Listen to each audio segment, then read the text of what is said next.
Hi, welcome to Story Barrel. Today we are reading Robinson Crusoe, written by Daniel Defoe. The book is first published in 1719. It's an essential for English literature students and enthusiasts. Start in life. I was born in the year 1632, in the city of York, of a good family, though not of that country, my father being a foreigner of Bremen who settled first at Hull. He got a good estate by merchandise, and leaving off his trade lived afterward at York, from whence he had married my mother, whose relations were named Robinson, a good family in that country, and from whom I was called Robinson Kreutznier. But by the usual corruption of words in England we are now called, nay, we call ourselves and write our name Crusoe, and so my companions always called me. I had two elder brothers, one of which was lieutenant colonel to an English regiment of foot in Flanders, formerly commanded by the famous Colonel Lockhart, and was killed at the battle near Dunkirk against the Spaniards. What became of my second brother I never knew, any more than my father and mother did know what became of me. Being the third son of the family, and not bred to any trade, my head began to be filled very early with rambling thoughts. My father, who was very ancient, had given me a competent share of learning, as far as house education and a country free school generally goes, and designed me for the law, but I would be satisfied with nothing but going to sea. And my inclination to this led me so strongly against the will, nay, the commands of my father, and against all the entreaties and persuasions of my mother and other friends, that there seemed to be something fatal in that propension of nature tending directly to the life of misery which was to befall me. My father, a wise and grave man, gave me serious and excellent counsel against what he foresaw was my design. He called me one morning into his chamber, where he was confined by the gout, and expostulated very warmly with me upon this subject.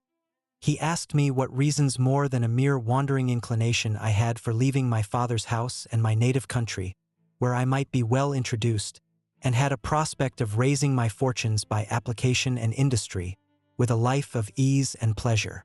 He told me it was for men of desperate fortunes on one hand, or of aspiring, superior fortunes on the other, who went abroad upon adventures, to rise by enterprise, and make themselves famous in undertakings of a nature out of the common road. That these things were all either too far above me, or too far below me, that mine was the middle state, or what might be called the upper station of low life, which he had found by long experience was the best state in the world, the most suited to human happiness, not exposed to the miseries and hardships, the labor and sufferings, of the mechanic part of mankind, and not embarrassed with the pride, luxury, ambition, and envy of the upper part of mankind. He told me I might judge of the happiness of this state by one thing, viz., that this was the state of life which all other people envied, that kings have frequently lamented the miserable consequences of being born to great things, and wished they had been placed in the middle of the two extremes, between the mean and the great, that the wise man gave his testimony to this as the just standard of true felicity, when he prayed to have neither poverty nor riches. He bid me observe it, and I should always find that the calamities of life were shared among the upper and lower part of mankind, but that the middle station had the fewest disasters and was not exposed to so many vicissitudes as the higher or lower part of mankind. Nay, they were not subjected to so many distempers and uneasiness either of body or mind as those were who, by vicious living, luxury, and extravagancies on one hand, or by hard labor, want of necessaries, and mean or insufficient diet on the other hand, bring distempers upon themselves by the natural consequences of their way of living. That the middle station of life was calculated for all kind of virtues and all kind of enjoyments. That peace and plenty were the handmaids of a middle fortune. That temperance, moderation, quietness, health, society, all agreeable diversions, and all desirable pleasures, were the blessings attending the middle station of life. That this way men went silently and smoothly through the world, and, comfortably out of it, not embarrassed with the labors of the hands or of the head, not sold to the life of slavery for daily bread, or harassed with perplexed circumstances, which robbed the soul of peace and the body of rest, not enraged with the passion of envy, or secret burning lust of ambition for great things, but in easy circumstances sliding gently through the world, and sensibly tasting the sweets of living, without the bitter, feeling that they are happy, and learning by every day's experience to know it more sensibly. After this, he pressed me earnestly, and in the most affectionate manner, not to play the young man, not to precipitate myself into miseries which nature and the station of life I was born in seemed to have provided against, that I was under no necessity of seeking my bread, that he would do well for me, and endeavor to enter me fairly into the station of life which he had been just recommending to me, and that if I was not very easy and happy in the world, it must be my mere fate or fault that must hinder it, and that he should have nothing to answer for, having thus discharged his duty in warning me against measures which he knew would be to my hurt. In a word, that as he would do very kind things for me if I would stay and settle at home as he directed, so he would not have so much hand in my misfortunes, as to give me any encouragement to go away. And to close all, he told me I had my elder brother for an example, to whom he had used the same earnest persuasions to keep him from going into the Low Country wars, but could not prevail, his young desires prompting him to run into the army, where he was killed. And though he said he would not cease to pray for me, yet he would venture to say to me that if I did take this foolish step, God would not bless me, and I would have leisure hereafter to reflect upon having neglected his counsel when there might be none to assist in my recovery. I observed in this last part of his discourse, which was truly prophetic, though I suppose my father did not know it to be so himself.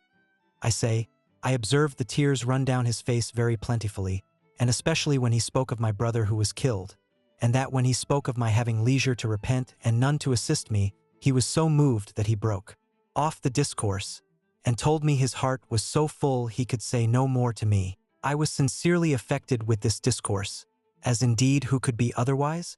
And I resolved not to think of going abroad any more, but to settle at home according to my father's desire. But alas, a few days wore it all off, and, in short, to prevent any of my father's farther importunities, in a few weeks after I resolved to run quite away from him. However, I did not act so hastily neither as my first heat of resolution prompted, but I took my mother, at a time when I thought her a little pleasanter than ordinary, and told her that my thoughts were so entirely bent upon seeing the world that I should never settle to anything with resolution enough to go through with it, and my father had better give me his consent than force me to go without it, that I was now 18 years old, which was too late to go apprentice to a trade or clerk to an attorney, that I was sure if I did, I should never serve out my time, and I should certainly run away from my master before my time was out and go to sea, and if she would speak to my father to let me go but one voyage abroad, if I came home again and did not like it, I would go no more, and I would promise by a double diligence to recover that time I had lost. This put my mother into a great passion. She told me she knew it would be to no purpose to speak to my father upon any such subject, that he knew too well what was my interest to give his consent to anything so much for my hurt, and that she wondered how I could think of any such thing after such a discourse as I had had with my father, and such kind and tender expressions as she knew my father had used to me, and that, in short, if I would ruin myself there was no help for me, but I might depend I should never have their consent to it, that for her part she should not have so much hand in my destruction, and I should never have it to say that my mother was willing when my father was not. Though my mother refused to move it to my father, yet, as I have heard afterwards, she reported all the discourse to him, and that my father, after showing a great concern at it, said to her with a sigh, that boy might be happy if he would stay at home, but if he goes abroad he will be the miserablest wretch that was ever born. I can give no consent to it. It was not till almost a year after this that I broke loose, though in the meantime I continued obstinately deaf to all proposals of settling to business, and frequently expostulating with my father and mother about their being so positively determined against what they knew my inclinations prompted me to. But being one day at Hull, where I went casually and without any purpose of making an elopement that time, but I say, being there, and one of my companions being going by sea to London, in his father's ship, and prompting me to go with them, with the common allurement of seafaring men, viz., that it should cost me nothing for my passage, I consulted neither father nor mother any more, nor so much as sent them word of it, but leaving them to hear of it as they might, without asking God's blessing or my father's, without any consideration of circumstances or consequences, and in an ill hour, God knows, on the 1st of September 1651, I went on board a ship bound for London. Never any young adventurer's misfortunes, I believe, began sooner, or continued longer than mine. The ship was no sooner gotten out of the Humber, but the wind began to blow, and the waves to rise in a most frightful manner, and as I had never been at sea before, I was most inexpressibly sick in body and terrified in my mind. I began now seriously to reflect upon what I had done, and how justly I was overtaken by the judgment of heaven for my wicked, leaving my father's house and abandoning my duty, all the good counsel of my parents, my father's tears and my mother's entreaties, came now fresh into my mind, and my conscience, which was not yet come to the pitch of hardness which it has been since, reproached me with the contempt of advice and the breach of my duty to God and my Father. All this while the storm increased, and the sea, which I had never been upon before, went very high, though nothing like what I have seen many times since. No, nor like what I saw a few days after. But it was enough to affect me then, who was but a young sailor, and had never known anything of the matter. I expected every wave would have swallowed us up, and that every time the ship fell down, as I thought, in the trough or hollow of the sea, we should never rise more. And in this agony of mind I made many vows of resolutions, that if it would please God here to spare my life this one voyage, if ever I got once my foot upon dry land again, I would go directly home to my father, and never set it into a ship again while I lived, that I would take his advice and never run myself into such miseries as these any more. Now I saw plainly the goodness of his observations about the middle station of life, how easy, how comfortably he had lived all his days and never had been exposed to tempests at sea or troubles on shore, and I resolved that I would, like a true repenting prodigal, go home to my father. These wise and sober thoughts continued all the while the storm continued, and indeed some time after. But the next day the wind was abated and the sea calmer, and I began to be a little inured to it. However, I was very grave for all that day, being also a little seasick still. But, towards night the weather cleared up, the wind was quite over, and a charming fine evening followed. The sun went down perfectly clear, and rose so the next morning, and having little or no wind and a smooth sea, the sun shining upon it, the sight was, as I thought, the most delightful that ever I saw. I had slept well in the night, and was now no more seasick but very cheerful, looking with wonder upon the sea that was so wrought and terrible the day before, and could be so calm and so pleasant in so little time after. And now, lest my good resolutions should continue, my companion, who had indeed enticed me away, comes to me. "Well, Bob," says he, clapping me on the shoulder, "how do you do after it? I warrant you were fright, warrant you, last night, when it blew but a capful of wind." "A capful, d'you call it?" said I. "It was a terrible storm." "A storm? You fool you," replied he. "Do you call that a storm? Why, it was nothing at all. Give us but a good ship and sea-room, and we think nothing of such a squall of wind as that. But you're but a fresh-water sailor, Bob. Come, let us make a bowl of punch, and we'll forget all that. D'ye see what charming weather 'tis now?" To make short this sad part of my story, we went the old way of all sailors. The punch was made, and I was made drunk with it, and in that one night's wickedness I drowned all my repentance, all my reflections upon my past conduct, and all my resolutions for my future. In a word, as the sea was returned to its smoothness of surface and settled calmness by the abatement of that storm, so the hurry of my thoughts being over, my fears and apprehensions of being swallowed up by the sea being forgotten, and the current of my former desires returned, I entirely forgot the vows and promises that I made in my distress. I found indeed some intervals of reflection, and the serious thoughts did, as it were, endeavor to return again sometime. But I shook them off and roused myself from them as it were from a distemper, and applying myself to drink and company, soon mastered the return of those fits, for so I called them, and I had in 5 or 6 days got as complete a victory over conscience as any young fellow that resolved not to be troubled with it could desire. But I was to have another trial for it still, and Providence, as in such cases generally it does, resolved to leave me entirely without excuse. For if I would not take this for a deliverance, the next was to be such a one as the worst and most hardened wretch among us would confess both the danger and the mercy. The 6th day of our being at sea we came into Yarmouth roads. The wind having been contrary and the weather calm, we made but little way since the storm. Here we were obliged to come to an anchor, and here we lay, the wind continuing contrary, viz. at southwest, for 7 or 8 days, during which time a great many ships from Newcastle came into the same roads, as the common harbor where the ships might wait for a wind for the river. We had not, however, rid here so long, but should have tided it up the river, but that the wind blew too fresh, and after we had lain 4 or 5 days, blew very hard. However, the roads, being reckoned as good as a harbor, the anchorage good, and our ground tackle very strong, our men were unconcerned, and not in the least apprehensive of danger, but spent the time in rest and mirth after the manner of the sea. But the 8th day in the morning the wind increased, and we had all hands at work to strike our topmasts, and make everything snug and close, that the ship might ride as easy as possible. By noon the sea went very high indeed, and our ship rid forecastle in, shipped several seas, and we thought once or twice our anchor had come home.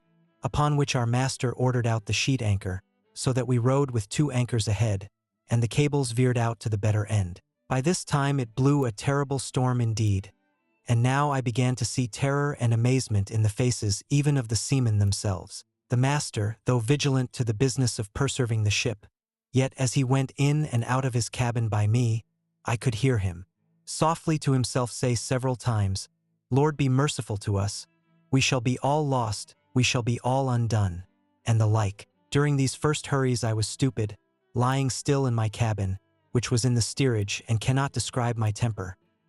I could ill reassume the first penitence, which I had so apparently trampled upon, and hardened myself against. I though the bitterness of death had been past, and that this would be nothing too like the first. But when the master himself came by me, as I said just now, and said we should be all lost, I was dreadfully frightened. I got up out of my cabin, and looked out, but such a dismal sight I never saw. The sea went mountains high, and broke upon us every 3 or 4 minutes. When I could look about, I could see nothing but distress round us. 2 ships that rid near us we found had cut their masts by the board, being deep loaden, and our men cried out that a ship which rid about a mile ahead of us was foundered. 2 more ships being driven from their anchors were run out of the roads to sea at all adventures, and that with not a mast standing. The light ships fared the best, as not so much laboring in the sea, but 2 or 3 of them drove and came close by us, running away with only their spritsail out before the wind. Towards evening the mate and boatswain begged the master of our ship to let them cut away the foremast, which he was very unwilling to, but the boatswain, protesting to him that if he did not the ship would founder, he consented. And when they had cut away the foremast, the mainmast stood so loose, and shook the ship so much, they were obliged to cut her away also, and make a clear deck. Any one may judge what a condition I must be in all this, who was but a young sailor, and who had been in such a fright before at but a little. But if I can express at this distance the thoughts I had about me at that time, I was in tenfold more horror of mind upon account of my former convictions, and then having returned from them to the resolutions I had wickedly taken at first, than I was at death itself. And these, added to the terror of the storm, put me into such a condition that I can by no words describe it. But the worst was not come yet. The storm continued with such fury that the seamen themselves acknowledged they had never known a worse. We had a good ship, but she was deep loaden, and wallowed in the sea, that the seamen every now and then cried out she would founder. It was my advantage in one respect, that I did not know what they meant by founder till I inquired. However, the storm was so violent that I saw what is not often seen: the master, the boatswain, and some others more sensible than the rest, at their prayers, and expecting every moment when the ship would go to the bottom. In the middle of the night, and under all the rest of our distresses, one of the men that had been down on purpose to see, cried out we had sprung a leak. Another said there was 4 foot water in the hold. Then all hands were called to the pump.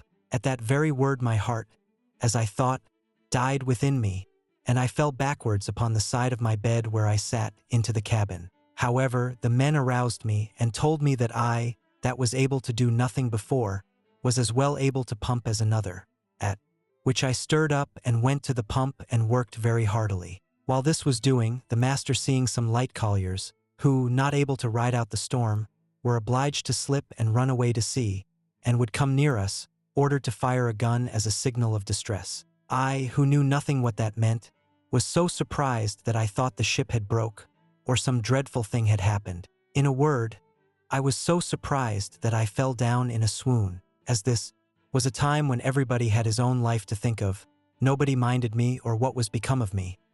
But another man stepped up to the pump, and thrusting me aside with his foot, let me lie, thinking I had been dead, and it was a great while before I came to myself. We worked on, but the water increasing in the hold, it was apparent that the ship would founder, and though the storm began to abate a little, yet as it was not possible she could swim till we might run into a port, so the master continued firing guns for help, and a light ship, who had rid it out just ahead of us, ventured a boat out to help us. It was with the utmost hazard the boat came near us, but it was impossible for us to get on board, or for the boat to lie near the ship's side, till at last the men rowing very heartily, and venturing their lives to save ours, our men cast them a rope over the stern with a buoy to it, and then veered it out a great length, which they after great labor and hazard took hold of, and we hauled them close under our stern, and got all into their boat. It was to no purpose for them or us after we were in the boat to think of reaching to their own ship, so all agreed to let her drive, and only to pull her in towards shore as much as we could, and our master promised them that if the boat was staved upon shore he would make it good to their master. So partly rowing and partly driving, our boat went away to the northward, sloping towards the shore almost as far as Winterton Ness. We were not much more than a quarter of an hour out of our ship, but we saw her sink, and then I understood for the first time what was meant by a ship foundering in the sea. I must acknowledge I had hardly eyes to look up when the seamen told me she was sinking, for from that moment they rather put me into the boat than that I might be said to go in. My heart was, as it were, dead within me, partly with fright, partly with horror of mind and the thoughts of what was yet before me. While we were in this condition, the men yet laboring at the oar to bring the boat near the shore, we could see, when, our boat mounting the waves, we were able to see the shore, great many people running along the shore to assist us when we should come near. But we made but slow way towards the shore, nor were we able to reach the shore, till being past the lighthouse at Winterton, the shore falls off to the westward towards Cromer, and so the land broke off a little the violence of the wind. Here we got in, and though not without much difficulty got all safe on shore, and walked afterwards on foot to Yarmouth, where, as unfortunate men, we were used with great humanity as well by the magistrates of the town, who assigned us good quarters, as by particular merchants and owners of ships, and had money given us sufficient to carry us either to London or back to Hull, as we thought fit. Had I now had the sense to have gone back to Hull and have gone home, I had been happy, and my father, an emblem of our blessed Saviour's parable, had even killed the fatted calf for me. For hearing the ship I went away in was cast away in Yarmouth Road, it was a great while before he had any assurance that I was not drowned. But my ill fate pushed me on now with an obstinacy that nothing could resist, and though I had several times loud calls from my reason and my more composed judgment to get home, yet I had no power to do it. I knew not what to call this, nor will I urge that it is a secret overruling decree that hurries us on to be the instruments of our own destruction, even though it be before us, and that we rush upon it with our eyes open. Certainly nothing but some such decreed unavoidable misery attending, and which it was impossible for me to escape, could have pushed me forward against the calm reasonings and persuasions of my most retired thoughts, and against two such visible instructions as I had met with in my first attempt. My comrade, who had helped to harden me before, and who was the master's son, was now less forward than I. The first time he spoke to me after we were at Yarmouth, which was not till 2 or 3 days, for we were separated in the town to several quarters. I say, the first time he was me, it appeared his tone was altered, and looking very melancholy and shaking his head, asked me how I did, and telling his father who I was, and how I had came this voyage only for a trial in order to go farther abroad. His father turning to me with a very grave and concerned tone, "Young man," says he, "you ought never to go to sea any more. You ought to take this for a plain and visible token, that you are not to be a seafaring man."